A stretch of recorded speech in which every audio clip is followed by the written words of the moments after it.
Bienvenue dans la 7e édition des questions pour un ricain. Ici, dans cette édition, je réponds à des questions que vous m'avez posées sur Twitter. Et donc, on va commencer. La première question était posée par deux personnes, Jordan et Christophe. Et la question, est-il vrai que les Américains considèrent le football européen, soccer, comme un sport de fillettes? C'est une super question. En fait, vous le savez, j'imagine, aux États-Unis, on ne regarde pas beaucoup de football européen, soccer, ce que vous voulez dire. On n'en regarde pas souvent parce que justement, c'est un sport de fillettes. Je dis ça parce qu'aux États-Unis, on aime l'action. On aime le contact physique et le football n'a ni l'un ni l'autre. Il n'y a pas beaucoup d'action parce qu'il n'y a pas beaucoup de buts. Il y a genre 1 but, 2 buts, 3 buts par match. Et il n'y a pas beaucoup de contact physique parce que dans les règles, on ne peut pas. Alors c'est un sport de fillettes. En effet, c'est un peu étonnant. Mais si vous regardez dans le dictionnaire, sport de fillettes, juste à côté, il y a marqué football européen. Voilà. Donc c'est pas moi, c'est juste comme ça. La prochaine question vient de la part encore de deux personnes. Est-ce que le harcèlement scolaire est plus présent en Amérique qu'en France? Je ne sais pas. Je ne peux pas vous dire parce que je ne suis pas allé au lycée en France, ni le collège. Alors je ne sais pas exactement comment ça marche en France. Mais aux États-Unis, c'est vrai qu'il y a beaucoup de clics. Tout le monde fait partie d'un clic de personnes. Et normalement, il y a un clic parmi tous les clics qui aime foutre le merde partout et en effet harceler les gens. C'est pas méchant, mais c'est vrai que ça peut être agressif. Et c'est triste et il y a des gens qui prennent cher à cause de ça. Donc oui, ça existe aux États-Unis. Même moi, on m'a harcelé parce que j'étais petit et un peu gros. Et j'ai un grand nez, alors oui, ça arrive à tout le monde, et ils font ça pour rigoler, mais en fait ce n'est pas très marrant. Alors, je dirais oui, mais je ne suis pas sûr, je suis pas sûr comment ça se passe en France. Voilà. La prochaine question. Salut mec, je voudrais partir aux États-Unis, mais je ne passe pas bien anglais, comment on peut faire? Eh ben écoute, si tu veux partir aux États-Unis, il faut que tu travailles ta langage de signes. Parce que si tu parles pas anglais, je peux te dire maintenant que les Américains ne parlent pas français.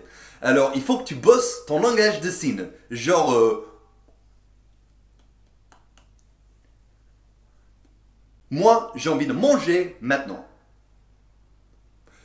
Langage de signes, c'est ce que je te conseille. Mais si tu comptes rester ou habiter aux États-Unis, l'anglais est, je dirais, la plus importante. Parce que les Américains ne parlent pas français et les Américains ont peu de patience quand il s'agit des étrangers qui ne parlent pas anglais.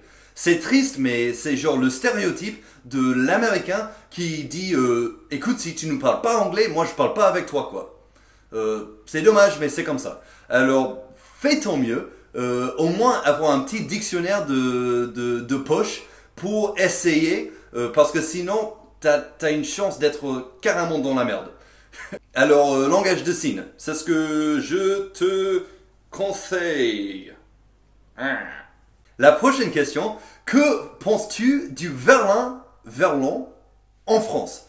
Et y a-t-il un équivalent aux États-Unis, aux USA? Personnellement, je trouve le verlan trop marrant. Parce que y a des gens, enfin, vous avez carrément inventé les mots à partir des mots français de base. Wesh gros, on pêche chez One tout à l'heure, on va poiler les culs, on va fumer des pétards, ça va être terrible, gros, ça va être trop bien. Et aux États-Unis, on n'a pas du tout la même chose.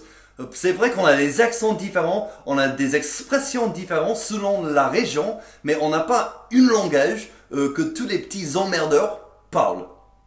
Et même pour moi, c'était trop bizarre. En arrivant en France, après 1 an, après 2 ans, je pensais bien parler français, je pensais tout comprendre, et tout d'un coup, je me suis retrouvé à l'université où les gens parlaient justement comme ça. On va aller chez WAM.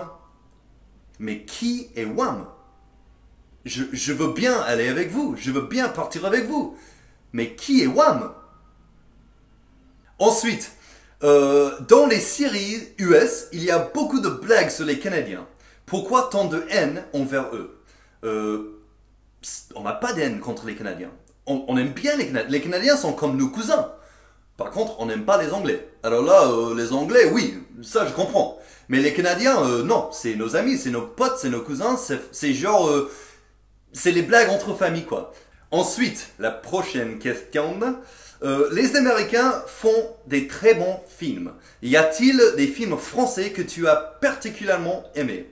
Particulièrement. Oui, j'aime les films français. Il y en a quelques-uns que je préfère, que j'aime le plus. Petite histoire marrante, quand je suis arrivé en France, je faisais partie d'une famille française. J'habitais avec une famille française. Et j'ai trouvé un jour le film Astérix et Obélix. Et je me disais, je vais regarder ça ce soir. Mais la famille m'avait dit, non, tu ne peux pas regarder ça ce soir. Tu ne parles pas assez bien français pour tout comprendre.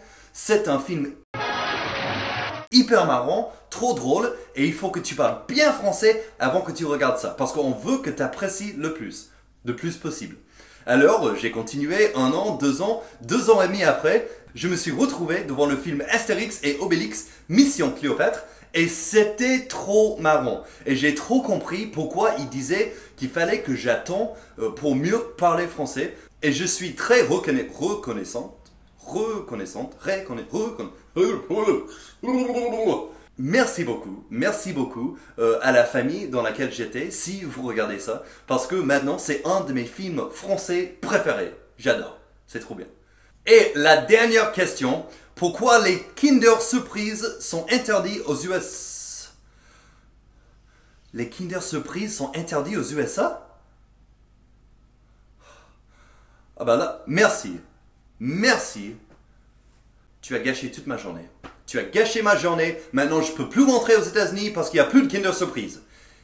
Il va falloir qu'on stocke beaucoup. Il va falloir stocker. Où est-ce que je vais? Thank you for watching the video. I hope that you enjoyed it. I hope that I answered all your questions. You can hit me up on Facebook and Twitter. The Facebook page has a whole bunch of cool pictures. And Twitter, you can ask me any question you want. Hashtag question pour un ricain. Tout seul, question pour un ricain. Bim. So ask me your questions. As usual, if you didn't see the last video, here it is. The last video is right here. So be sure and watch it because it's really cool. It's a really cool video. It's pretty cool. And if you're not a subscriber yet, click on that subscribe button so that you can get a new video every Friday. Thanks guys. Thank you. Have a great day. Have an awesome day. Have an amazing day.